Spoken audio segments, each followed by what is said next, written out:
Is this thing on?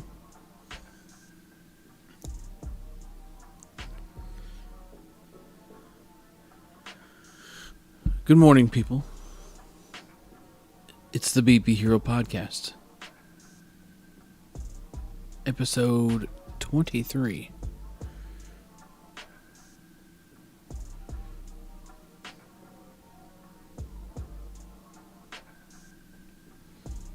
Good morning, John. How you doing?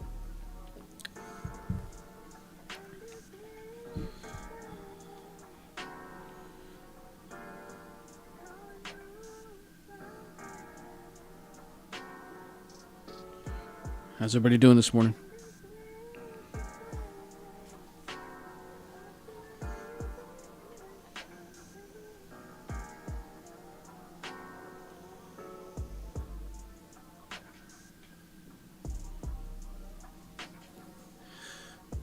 Lovely, rainy, stormy morning.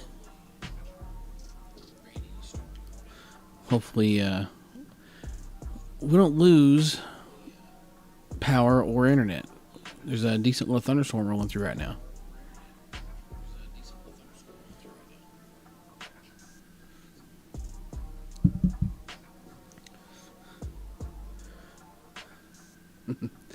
No, you didn't miss the podcast. And yes, Eric, I am on time today.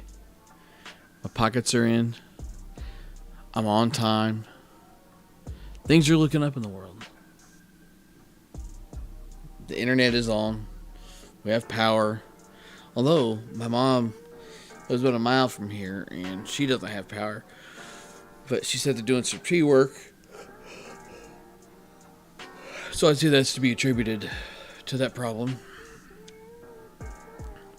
Hopefully they decide to do tree work somewhere other than around my house for at least another 45 minutes or so. Probably a little bit of a quick episode today. And when I say quick, I mean like 45 minutes. That's still plenty of time for people to sit around and listen to me talk about whatnots and things and such. What's up, Jason? How you doing? What's everybody got going this lovely Thursday morning? Am I the only one dealing with rain and such? You know the deal. As usual, just kind of let people get filed in here before we get the show started.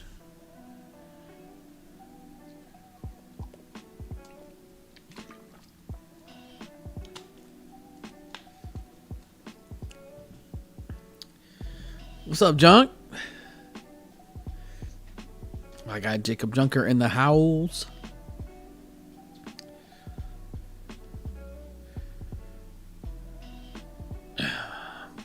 Boy, Junk, you'll enjoy the story I got loaded up for this morning. Good old chili softball.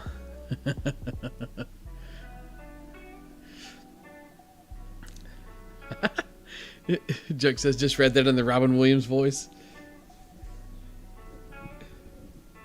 That's one thing I think of when I think of Rob Williams greeting people is the movie Patch Adams, when he's got that entire auditorium.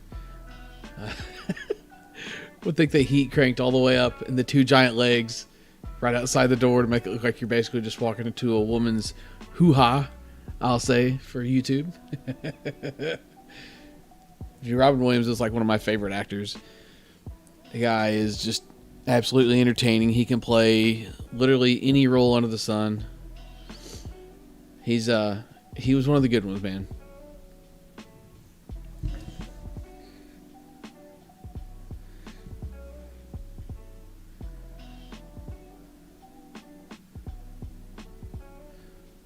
Where's everybody playing this weekend? Anybody playing softball this weekend? Thinking we're probably going to get rained out for a league tonight. We'll see what happens with that. Hoping not, but that's kind of what it's looking like.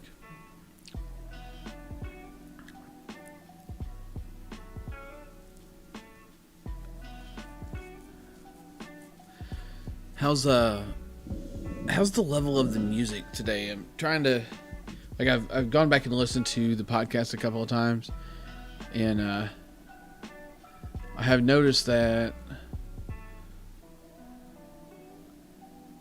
squirrel. Sorry, I've noticed that it's like almost so low that like you can hardly even hear what's going on. Like, I don't need it to be like blaring like I'm having a concert, but the whole point of the music is to kind of like fill the silence if I'm sitting here, if I'm doing something, or just any kind of small moment of silence for the podcast. But it's louder in my headset than it normally is, so I'm trying to figure out if it's truly that loud and I'm like talking over the top of it, or if it's just finally leveled out to where it needs to be. I give it like a quick check with my phone and it sounds okay, but I've got like the latency for the stream turned up so high. So I've got it turned down so low that by the time I'm done talking, it's almost done talking on the YouTube page, so I can't really get a good feel for the mix of the music and me voice. Playing a little podunk ASA. I tell you what, that's another topic on the list today, is podunk softball. I think, what if I did something like oh gosh, what is it? Pardon the interruption, where I did like a list of topics down the side. Like I had like my little BP Hero podcast thing, and they did like a list of topics down the side just to like at least give you a little bit of a cliffhanger what's coming.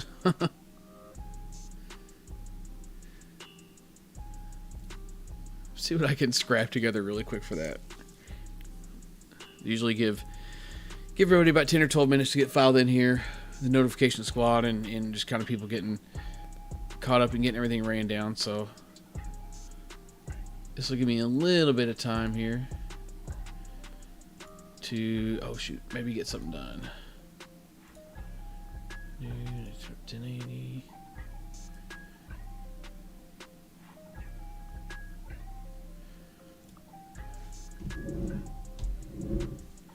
Well, here, I'll tell you what. Ain't no point in me sitting here doing this for my own entertainment. Well, we got some time to kill, right? Yeah. Bring that out 50%.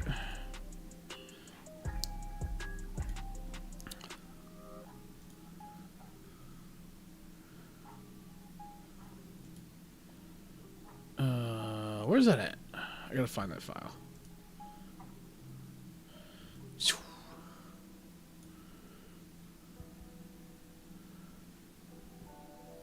No free pizza teasers this morning either. Sorry, kids. Sorry for you. Let's see, this PC. Oh, come on. Pictures.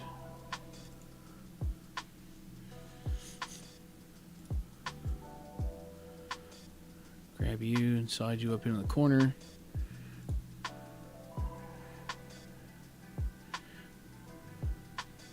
Resize you just a touch.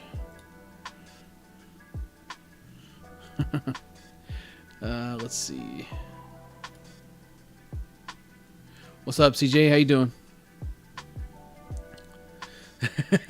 No grumpy rants today.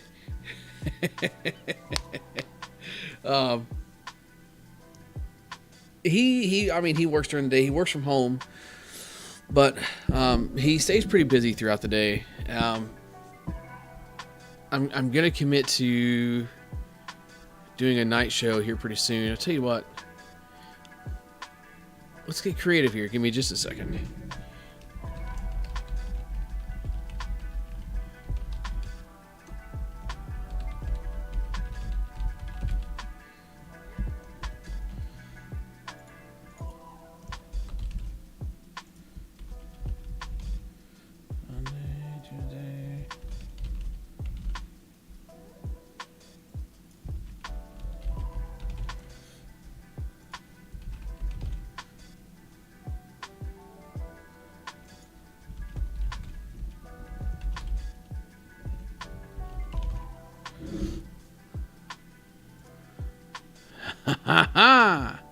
Let's see. Did the poll show up? I think I posted it right. What night works best for... Hey, there it is. What night works best for a night show? Sunday, Tuesday, Wednesday, Friday. I think I did that right. I got any more of those 2-piece Frankenstein bats? I got one 2-piece and I got one 1.5 piece.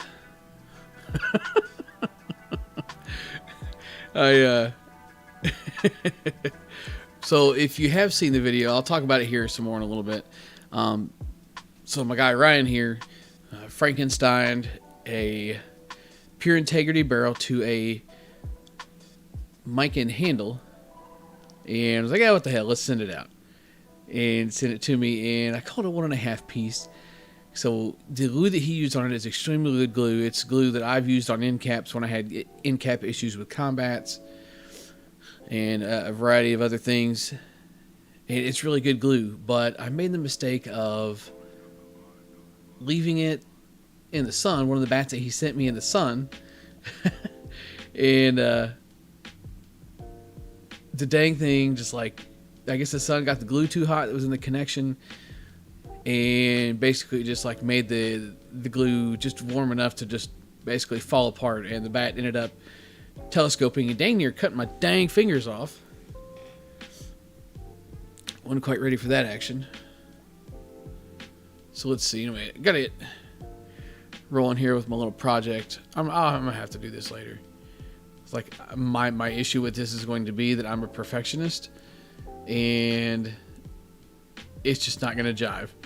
It's not gonna work for me. I'm way too invested in making something look like really unique and legit, or whatever you want to call it, and ain't nobody got time for that. Nobody got time for that.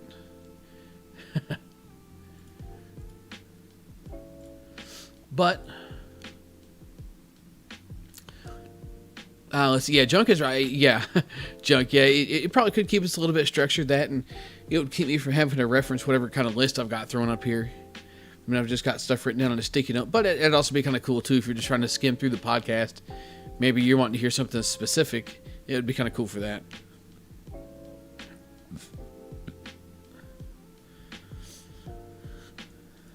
So CJ, real quick, yeah, you're in the chat here. Congratulations on your One Nation state title. Just surprised to see state titles in June already. Is it one of those deals where they're going to do like a spring, summer, and fall state? I know some states do that. Have like a spring state tournament, a summer state tournament, and then a fall state tournament, or maybe even like a winter state tournament. Depending on if you're in warm enough of an area. I was surprised to see a state tournament this early in the year already, though.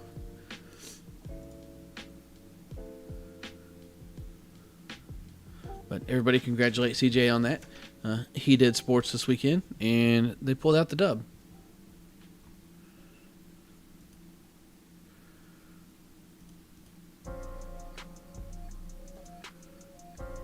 They pulled out the dub.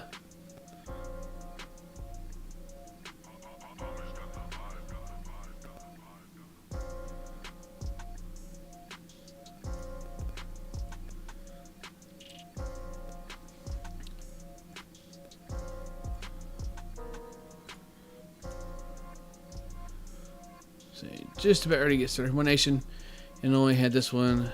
They have a quad state for Illinois, Wisconsin, Iowa, and Indiana in August.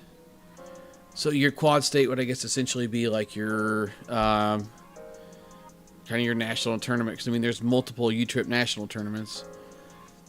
So is that what that would kind of be like then? I'm guessing.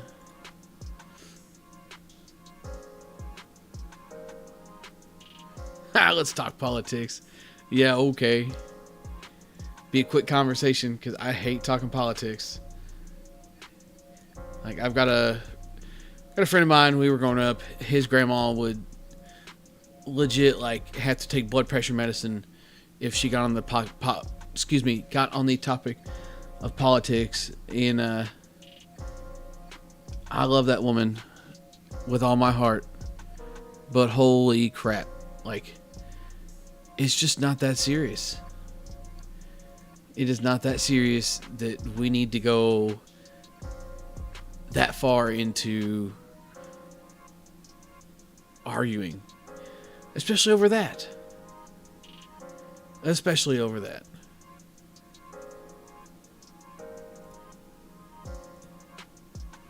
Just unreal to me. Let's see, just so similar to a national or regional, I guess. I think just trying to grow one nation, state tournaments, plus gives more teams for the Chicago area who don't want to travel 130 minutes to play. Oh, so you were all the way up by Chicago. I didn't realize that.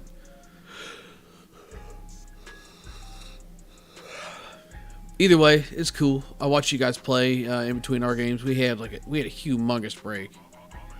Ended up able to watch you guys play your games. So it was a nice little filler. What is happening here?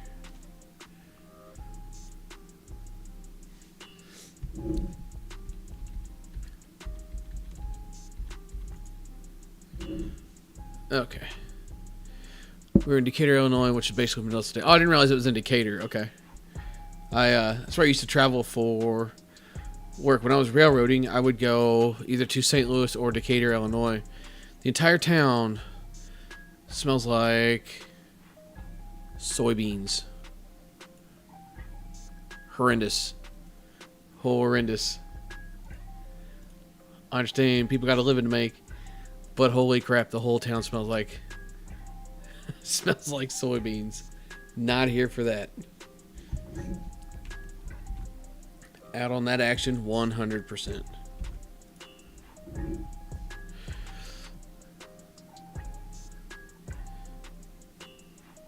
Well, yeah, you love to lose early and come back through the losers bracket. I mean, you do that so you play more softball. I mean, everybody knows the trick to that. I mean, you show up and you lose that tournament, or you lose your first game of the day. It's like free softball. Like, you were going to win anyway, clearly, because you won the tournament, but you wanted to play more games while you were there. I mean, everybody knows you take the long way. Right?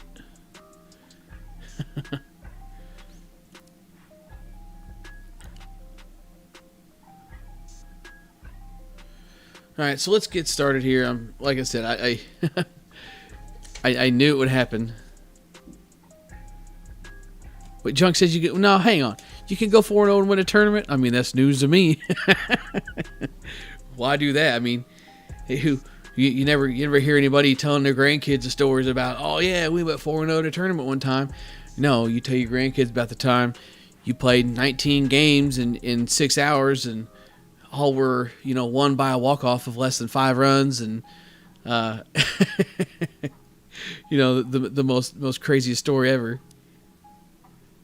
It's always got to be something wild, right?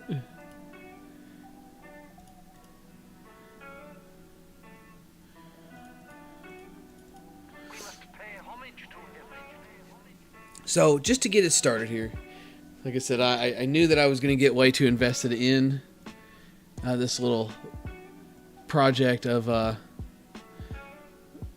making like a PTI style border for this thing, because here I am sitting here jacking with it, trying to like maintain a train of thought and do this, and it's just not going well. I admittedly have a problem with getting way too invested in little projects and things like that, and it gets the best of me. It gets the best of me in a lot of things. It's like I get consumed in kind of like it's a perfectionist thing, and that sometimes it takes a toll on me when it comes to videos too. Like if it's a video that I may not be 100% happy with, I'll kind of go the extra mile to make sure the presentation is really good. And it puts me behind sometimes. It's just, I don't know, it's just one of those things. I've always been that way. It's hereditary, because my brother is the same exact way. My brother has been through several different, I wouldn't say walks of life, but career/hobbies. He was a career railroader, just like I was for a long time. and always kind of dabbled with something on the side when he was in town. He went from having a car stereo shop to, gosh, there was something in between. There was a car stereo shop, something in between, and then actually built a building, ran a car stereo shop out of it, and then building speaker boxes and everything else. Really got a knack for that, and that turned into doing woodworking, really getting a knack for doing a lot of woodworking and things like that. And then from the woodworking, he decided he was going to get a kiln and start drying his own wood and cutting his own lumber, and that turned into starting a tree trimming business. And that is what he's done for, gosh, I want to say almost 10 years. He's finally settled in and done the tree trimming thing, and he's damn good at it. He is honestly one of the best in the state, in my opinion. I'm probably biased a little bit, but there's a lot of places that he can go cut a tree down and make it look like the tree wasn't even there when he's done.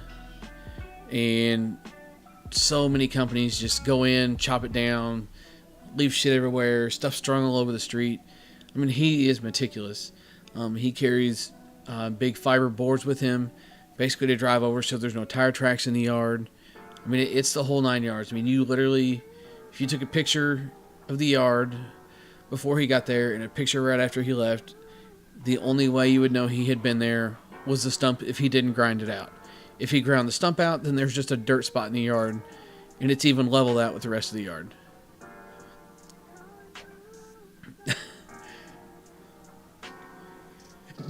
14 for, yeah.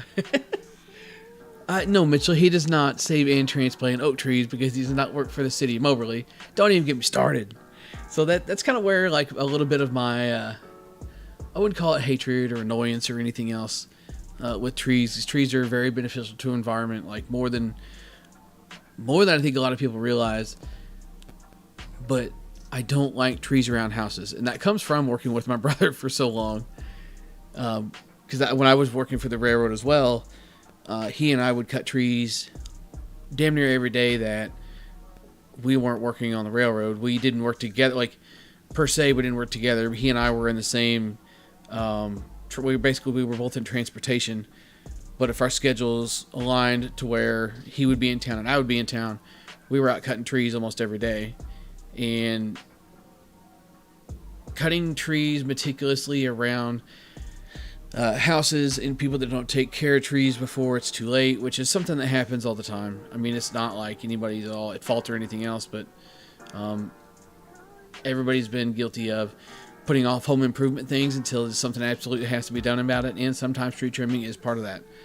So you're out here working around power lines and trying not to drop stuff on a tree or drop stuff on a house, or trying to work around a fence, and it's just a nightmare. Trees don't belong around houses. I will plant 1,000 oak trees in an open field somewhere, and not one of them will be around a house. It just drives me batty. As I used to work for the Parks and Recreation Department, and we had a guy that anytime he was out mowing in like the brush and he saw like an oak tree, like sapling, that looks like it might survive if left alone for another few weeks, he would leave it and then go get chicken wire and put the chicken wire around the tree. And that's cool and all. Transplant the tree and this and that, but man, just like go buy a sapling, slam it in the ground, and don't make everybody mow around all of your trees. Because there's nothing I hate doing is mowing around trees. I sound grumpy. I sound not environmentally friendly. But I am probably grumpy, but I am environmentally friendly. I will say that. You got me on a tree tangent, and I can't do that anymore. We're moving on with the podcast, dang it. Quit. Junk, this is exactly what you're talking about. We got to do something to stay on track here. I got to close this chat. I got to pull up my little pardon the interruption ticker, and we got to go. So, played softball this past weekend up in Chillicothe, Missouri. It's like Podunk Central. Chillicothe is a little town of, honestly, I did not realize, a town of like 10,000 people, but it's like ASA, Podunk, there's fundraisers. I mean, there's always And I mean, literally almost always softball up there every weekend. It's kind of impressive to see. Hang on. Sorry.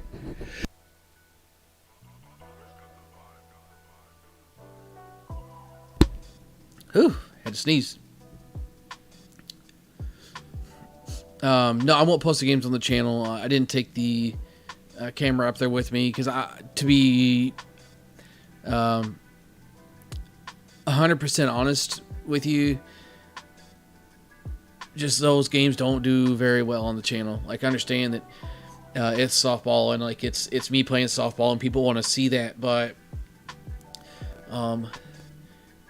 it's sometimes podunk softball can be kind of rough around the edges. If you haven't played a ton of podunk, then you don't know. Chunk, I'm sure you can relate. Mitchell as well.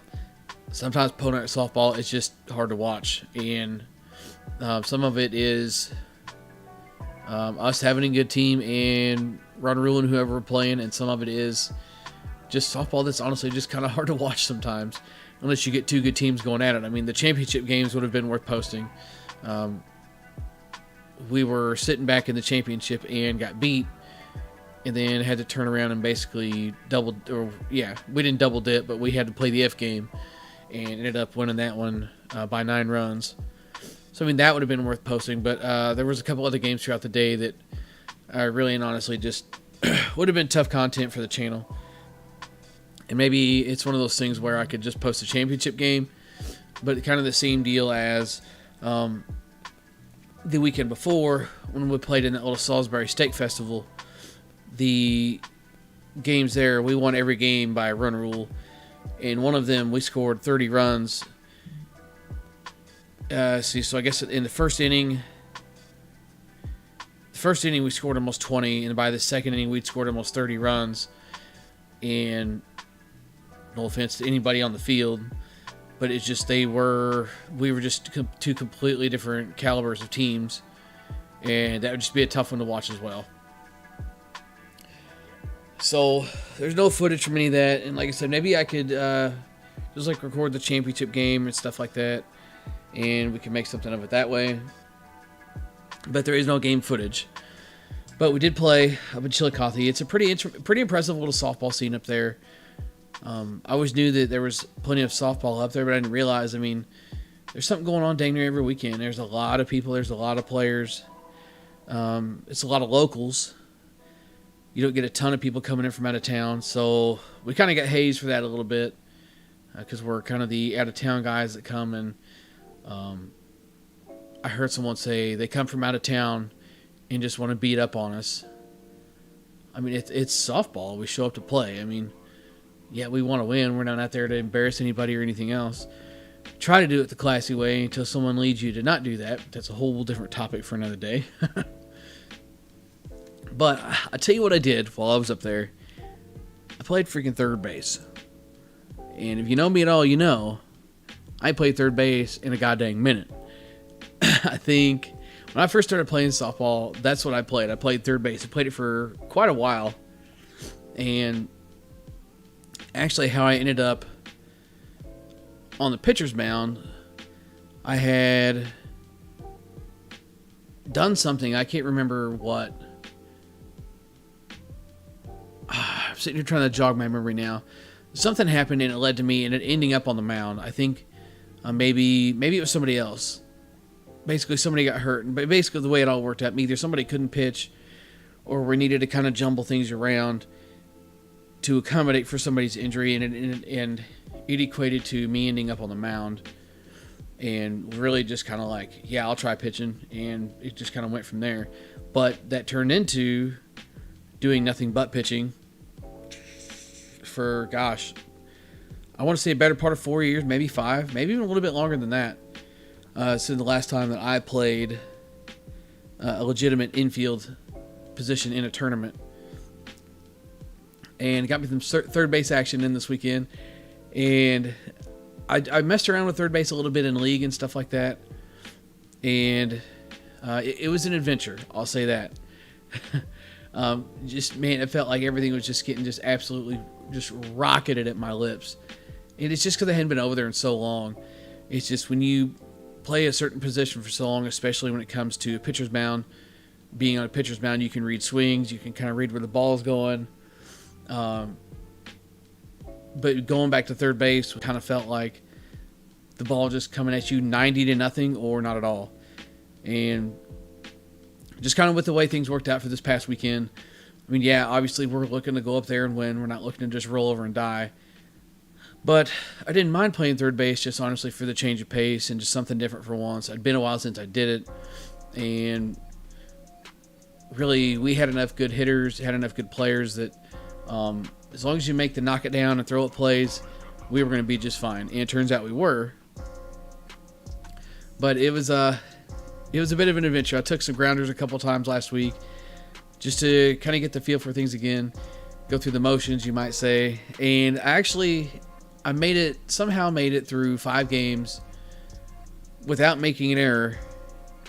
I'd made every play, I'd made every throw, and there was a couple of balls that got hit past me in I guess it was the winner's bracket final.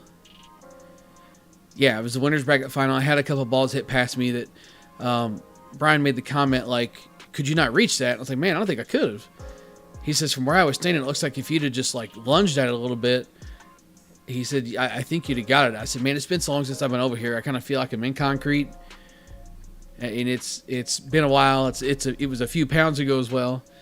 But I just feel like I wouldn't have stood a chance at reaching that. And he says, well, maybe you play back a little bit. He said, I noticed you're playing shallow. And I knew I was playing a little bit shallow just to try and make it into more of a reaction play. I don't have the strongest arm anymore either. So it's kind of like make it a reaction play and have a little bit of a shorter throw. Especially since playing on a field and against a team that every team we had, they just like to run. They will run their ass off. So I needed to make sure I was getting rid of the ball quick. So I kind of had myself positioned strategically for that. But Brian made the comment. He says, "Why don't you, he says, play back a little bit and give yourself a little bit more time to react. Maybe you could get to those balls." It's like, all right, bet. So I took that bit of advice into the championship game, and the first freaking pitch of the freaking game is I'm talking just shit on line drive. I mean, literally right at my chest. And had I been standing where I had been all day long, the ball wouldn't have had a chance to turn. But because I'd moved back, it just absolutely undressed me. It was coming straight at me, and then at the last second, it took like a nasty turnover and just ended up getting a bunch of top spin onto it. And basically just went, right off the tip of my glove, and kind of skipped off my shoulder and into the outfield. And you know how it is. Everybody's been there. Like, you get one like weird play, one play you're not sure about, one play you're not comfortable with, and it's basically the wheels fall off from there. I ended up having another one of the same exact things happen to me. So I ended up scooting up, and then had a ball that I'm not sure. Yeah, Bayou is right. I'm not sure that there's many people there that would have fielded, but I was annoyed that I didn't. So I was like, fine, screw it. I'm going to scoot back. Then I got undressed a couple times. I think it was one time. I got undressed one time scooting back. So finally, I just went back to where I was standing and finally settled back in again. But it was an adventure. Somehow I survived. Ended up pitching the championship game just to give those kids that we were playing something different to look at. Kind of switched around our defense a little bit just to give them a different look on the mound. Because they ended up putting up, I want to say 23 or 24 runs in 5 innings on us. And they'd already seen Brian twice that day. They were starting to groove him a little bit. So we made the call to change pitchers, and it paid off. We held them to 2 runs in the first 4 innings. So that call paid off. But I played third base dang near all day. It felt good to do something other than pitch for once. And that's honestly half the reason I wanted to play third. It's like, I don't mind pitching. I like pitching. But sometimes a change of pace is nice too, especially when it comes to like podunk softball where stuff doesn't matter a ton. You show up, and that's the one thing I like about it is you show up and play, you do your thing, you play your position and make the outs you should be making, and everybody hits. It's an easy day. It's an easy day of softball. So it all worked out. We ended up getting the dub. Not without a little bit of drama. We had a peanut gallery there. whining and complaining and running their mouth, and just I guess it's just that's a product of podunk softball, and B, a product of co-ed softball. We had infielders fielding balls and trying to race people to the bag from across the diamond. People running their mouth after they hit a 276-foot home run that you'd have thought went 900 feet. It just goes on and on. But that's a product of podunk softball, especially in an area where they play a lot of softball. I mean, you feel like a hero when you're up there in those situations. You know, you're on the big stage, you know, because that is the big stage for them, and that's fine. There's nothing against that. But they wouldn't act like that if they wouldn't play sanctioned ball somewhere. I promise you, it wouldn't last very long at all. But we had fun. We got the dove, and all went well. But I hit like absolute freaking crap, and 275 fences, pro-am balls, U-trip, ASA, whatever you felt like swinging, and oof. My first swing of the day was it just shit on line drive to the outfield with a bunch of topspin on it, turned over in front of the left fielder. Second swing of the day was a home run, and didn't hit another home run the rest of the day. The wheels just absolutely fell off. I'll be 100% honest. I told Brian after the day was over with, I had myself in the 3-hole just based on the group that we had. We had some guys that hadn't been playing very much, and just trying to get just somewhat of our power up towards the top. I was one of our what you could call power threats for the day, and I let the armband, the hard ball, and the short fence just absolutely murder my mindset. And that's something I harp on. I harp on not doing that, just doing your thing. I'm like, dude, I can miss a ball 275 with my eyes closed. I can almost do that on accident consistently. But something in the back of my mind told me, all right, yeah, it's 275. Just hit a bomb, man. Just go up there and swing as hard as you can, instead of just go up there and put a 276 swing on it. Literally just hit a pop fly out of here. I felt like I had to hit my pop flies 900 freaking miles. There was a few situations and a few swings where I finally just said screw it and just tried to just hit a ball hard through the infield. And one time, I'm pretty sure a pitcher saw his life flash before his eyes, and it was close-ish, but the message was sent. And there was another one, the shortstop didn't even stand a chance at touching it. And I got what happened was I got myself in trouble with those two swings, because I thought, all right, found the barrel again, here we go.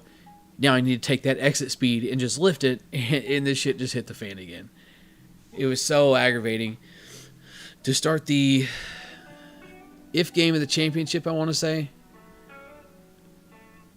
I come up, I'd finally found the barrel a few times, I was starting to feel good, and hit a line drive about 290 that hooked foul. So like, all right, bet, here we go, I'm finding it. So then I tried to just literally do the same swing again, and it hooked foul again, line drive 290, hooked foul again. Well, guess what? There's no courtesy fouls, and you're freaking out. So that was aggravating. Took another swing and hit the nastiest topspin ball that I've ever seen in my life.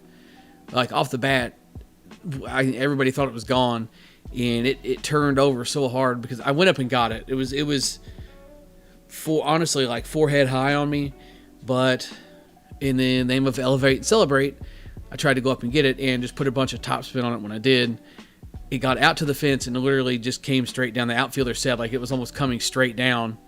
It had that much topspin on it, and it was just not a good day. Not a good day. Home run bands suck. End of story. But I will say that it kind of refreshed me on these past 2 weekends Like, man, podunk softball ain't bad. I don't know what most people in the chat here on the channel play for softball as far as tournament stuff goes. And maybe that's all you have. Maybe you've never played it. Maybe you stick to the sanction schedule. Everybody's kind of got their own thing. I've been just kind of like podunk style softball with the occasional sanction tournament and some of the bigger tournaments. That's really all I've done since I've started playing tournament softball. It's mostly just podunk, small stuff, and then sanction the stuff, whether it was local or something that I got picked up for. But this last 3 years have been nothing but sanction ball. And outside of the occasional just small town tournament, I haven't really played a ton of them, but these last couple of weekends kind of got the itch going for me again. Like, it's the competition is nowhere near what it would be playing sanction ball or ball that you've got to travel a ton for. But it's a good day of ball. It's usually a small town, kind of country hillbilly, you might say, environment.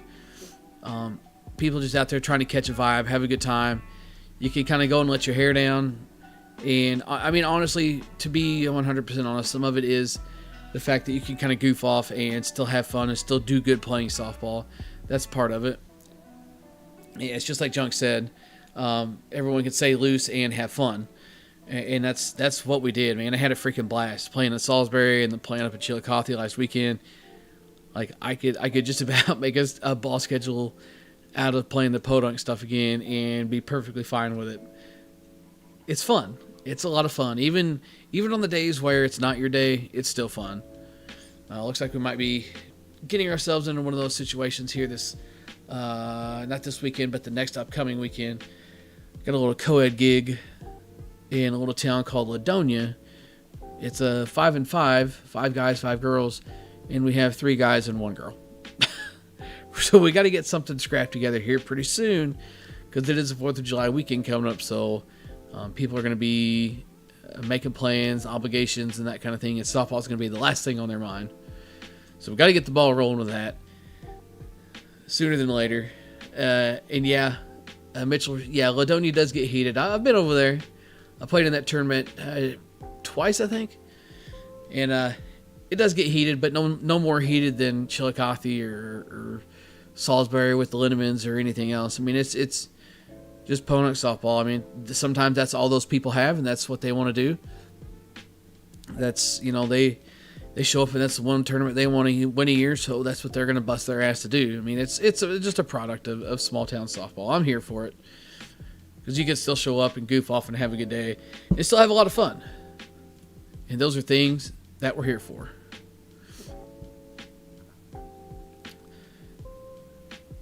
So, one thing that I do want to talk about is, like I covered a little bit earlier in the intro there, waiting on people to kind of file in, was just the video that I posted yesterday of the Pure Integrity Barrel mic and handle. If you haven't checked that out, look it up. I don't think I have any pictures of that on my computer right now. I think it was all on my phone. Let's see if I can pull it up in a browser for you kids, because since I like you and stuff, I'll find that for you. Ooh. Okay.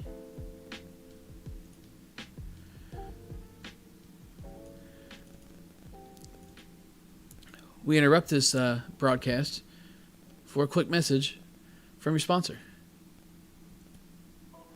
Ta-da. Check them out. Spiders Pro Series batting gloves just got a whole bunch in stock at headbangersports.com. You can head over to headbangersports.com and get yours. You can reach out to the BP Hero for some even better pricing than what's available on the page. Headbangersports.com. You can hit me up, BP Hero, Facebook, Instagram, wherever you feel like it. Get yourself some new, nice, fancy Spiders batting gloves. Anyway.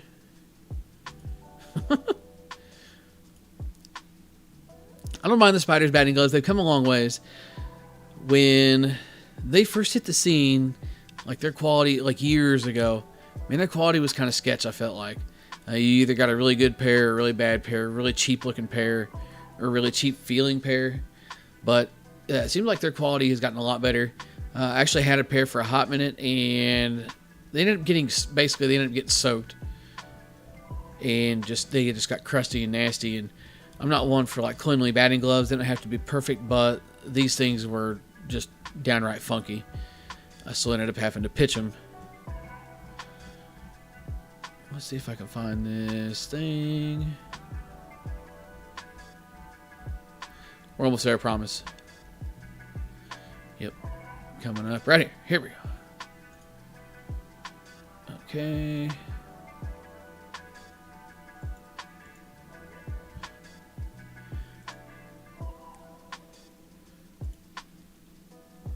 So this thing here. Oh. Replay that. Hello. So it's a pure integrity barrel with an alloy mica handle. My guy Ryan sent this thing out to me. He says, "Hey man," he says, "look what I made." He showed that thing to me, and I was like, "What?" And he says, "You want to swing it?" I was like, "Ha! I mean, if you're gonna bag me, yeah, I'll swing that dang thing." And he wasn't in a position to do much swinging, and he wanted someone to try out Frankenstein.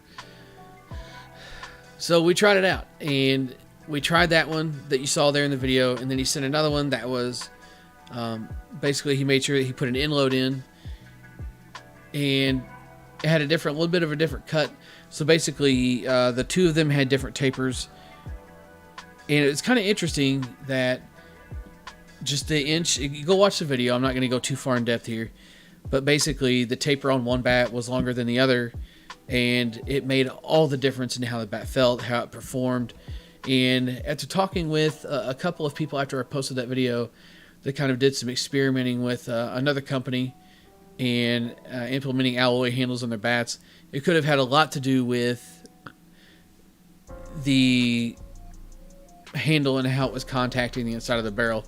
It probably wasn't the strongest connection inside the barrel, because then maybe if the tapers didn't match up, then you don't have that contact point everywhere, which is going to cause integrity, no pun intended, into your connection, and it's just going to make things feel weird. It's going to make it perform weird, and that kind of thing. Because it was crazy, it was cool, and it was kind of a bummer all at the same time.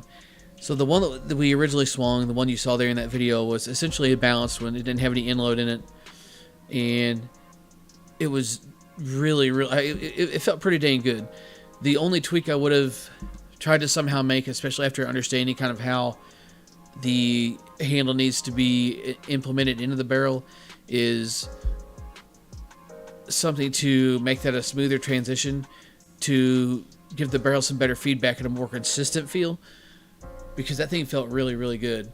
But then the end-loaded one, also kind of back to the end-loaded one, had basically the shorter taper transition to the barrel, and it just wasn't great.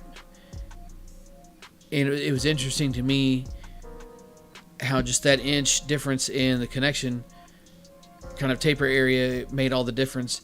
And I think it had a lot to do with the contact points where the barrel was riding on the handle and vice versa.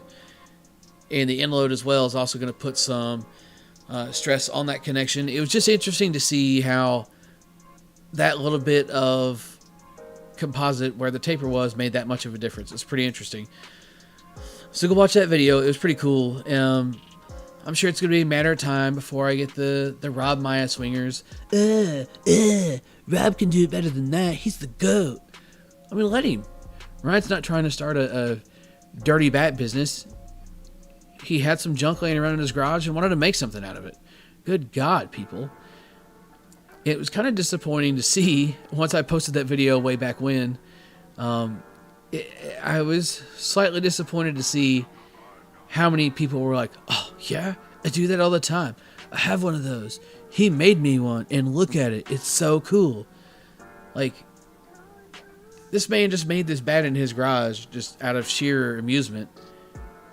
And then people are out here saying, "Well, yeah, I do that all the time. He made me one, and it's great." Like, are we to that level of just screwing with equipment any way we can, that we're just like throwing alloy handles on shit now. That's just kind of crazy to me. And yes, I use his name, and I have nothing against him. I've spoke to him twice in my life, and neither were bad or negative or controversial conversations. Just, I don't believe in what he represents. Firmly do not believe in what he represents.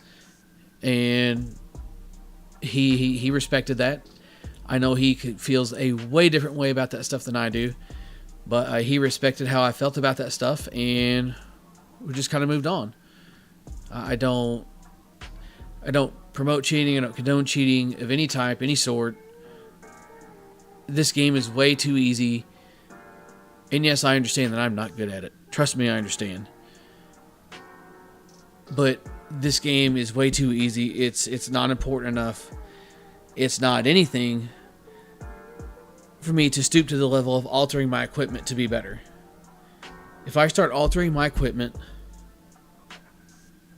to be better at a recreational sport, it's time to go bowling. It's time to play golf. It's time to do something other than play a recreational sport where you've got to use altered equipment to win. And yes, Mitchell, maybe I should condone it so I can get a ball out of a 275 fence. Or maybe I could just get my head out of my ass and do the same thing. Huh?